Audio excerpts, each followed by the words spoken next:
Assalamualaikum warahmatullahi wabarakatuh. Kami dari kelompok 5 beranggotakan saya Nur Natasha 1962201134 bertemakan penipuan komputer. Penipuan fraud adalah mendapatkan keuntungan yang tidak jujur dari orang lain secara legal. Untuk tindakan dikatakan curang, maka harus ada 1. Pernyataan representasi atau pengungkapan yang salah. 2. Fakta material, yaitu sesuatu yang menstimulasi seseorang untuk bertindak. 3. Niat untuk menipu. 4. Kepercayaan yang dapat dijustifikasi atau dibenarkan, di mana seseorang bergantung pada misrepresentasi untuk mengambil tindakan. Dan yang kelima, pencederaan atau kerugian yang diderita oleh korban. Terus, sebagian besar pelaku penipuan adalah orang dalam yang memiliki pengetahuan dan akses, keahlian, dan sumber daya yang diperlukan. Oleh karena karyawan memahami sistem perusahaan dan kelemahannya, mereka lebih baik melakukan dan menyembunyikan penipuannya. Pengendalian yang digunakan untuk melindungi aset perusahaan membuatnya lebih sulit untuk orang luar mencuri dari perusahaan. Pelaku penipuan seringkali dianggap sebagai kriminal kerah putih, white collar criminals. Korupsi adalah perilaku tidak jujur oleh mereka yang memiliki kekuasaan dan seringkali melibatkan tindakan yang tidak terlegitimasi, tidak bermoral, atau tidak kompatibel dengan standar etis. Beberapa contoh penyuapan dan persekongkokan tender. Penipuan investasi, investment fraud, adalah mispresentasi atau meninggalkan fakta untuk mempromosikan investasi yang menjanjikan laba fantastik dengan sedikit atau bahkan tidak ada resiko. Beberapa contoh skema Ponzi dan penipuan sekuritas. 2 jenis penipuan yang penting untuk bisnis adalah penyalahgunaan aset, terkadang disebut penipuan karyawan, dan kecurangan pelaporan keuangan, terkadang disebut penipuan manajemen. Lanjut, penyalahgunaan aset. Penyalahgunaan aset, misappropriation of asset, adalah pencurian perusahaan oleh karyawan. Contoh, wakil presiden sebuah bank menyetujui pinjaman bermasalah senilai 1 miliar sebagai pertukaran untuk 585.000 miliar dan kickback. Pinjaman tersebut merugikan bank senilai 800 juta dolar dan menyebabkan failit. Faktor yang lebih berkontribusi dalam sebagian besar penyalahgunaan adalah tidak adanya pengendalian internal dan atau kegagalan menjalankan internal yang sudah ada. Penyalahgunaan umumnya memiliki elemen dan karakteristik yang penting.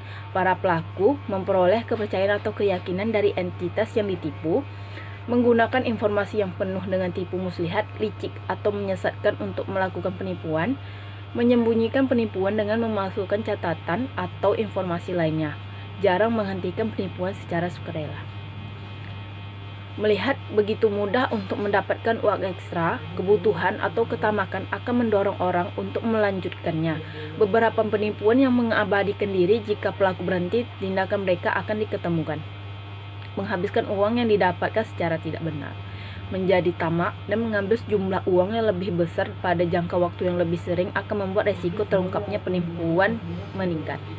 Tumbuhnya kecerobohan dan terlalu percaya diri selama berlalunya waktu.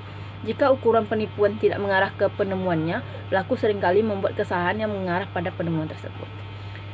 Next, yaitu kecurangan laporan keuangan. National Commission on Fraudulent Financial Reporting, Tradeway Commission, mendefinisikan kecurangan pelaporan keuangan (fraudulent financial reporting) sebagai perilaku yang disengaja atau ceroboh. Apakah dengan tindakan atau kelalaian yang menghasilkan laporan keuangan menyesatkan secara material. Manajemen memalsukan laporan keuangan untuk menipu investor dan kreditor, meningkatkan harga saham perusahaan, memenuhi kebutuhan arus kas, atau menyembunyikan kerugian dan permasalahan perusahaan. Tradeway Commission mempelajari 450 tuntutan hukum terhadap auditor dan menemukan bahwa penipu yang tidak terdeteksi menjadi faktor dalam separuh di antaranya. Nama saya Indah Septianingsih. Saya akan melanjutkan presentasi teman saya tadi. Tanggung jawab auditor untuk mendeteksi penipuan. 1. Memahami penipuan. 2. Mendiskusikan risiko salah kaji kecurangan yang material. 3. Memperoleh informasi. 4. Mengidentifikasi, menilai, dan merespon risiko. 5. Mengevaluasi hasil pengujian audit mereka. 6. mendokumentasikan dan mengomunikasikan temuan. 7. Menggabungkan fokus teknologi. Siapa yang melakukan penipuan dan mengapa? Untuk sebagian besar pelaku penipuan, ada 3 kondisi ketika penipuan terjadi. 1. Tekanan merupakan dorongan atau motivasi seseorang untuk melakukan penipuan. 2. Kesempatan adalah kondisi atau situasi termasuk kemampuan personal seseorang yang memungkinkan pelaku untuk melakukan 3 hal berikut. A. Melakukan penipuan. B. Menyembunyikan penipuan. Dan C. Mengonversikan pencurian atau misrepresentasikan untuk keuntungan personal. 3. Rasionalisasi memungkinkan pelaku untuk menjustifikasi tindakan ilegal mereka. Beberapa pelaku merasionalisasikan bahwa mereka tidak benar-benar melukai orang secara nyata, tetapi berhadapan dengan sistem komputer yang tidak bernama dan tidak berwajah atau perusahaan impersonal yang tidak akan kehilangan uang. Penipuan komputer.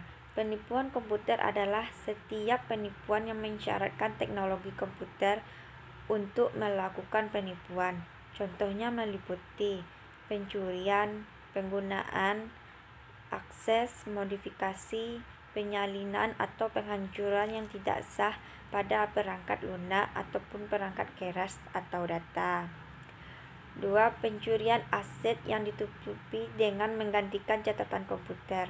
3. Memperoleh informasi atau properti tak berwujud secara ilegal dengan menggunakan komputer. Mencegah dan mendeteksi penipuan dan penyalahgunaan. 1. Membuat penipuan agar tidak terjadi. Menciptakan budaya organisasi yang menekankan integritas dan komitmen untuk nilai etis dan kompetensi. Mengadopsi struktur organisasi, filosofi manajemen, gaya operasional dan risiko yang meminimalkan kemungkinan penipuan. Dan membutuhkan pengawasan komite audit yang aktif, terlibat, dan independen dari dewan direksi. 2. Meningkatkan kesulitan dalam melakukan penipuan. Mengembangkan dan mengimplementasikan sistem pengendalian internal yang kuat, memisahkan fungsi akuntansi dan otoritas pencatatan dan penyimpanan.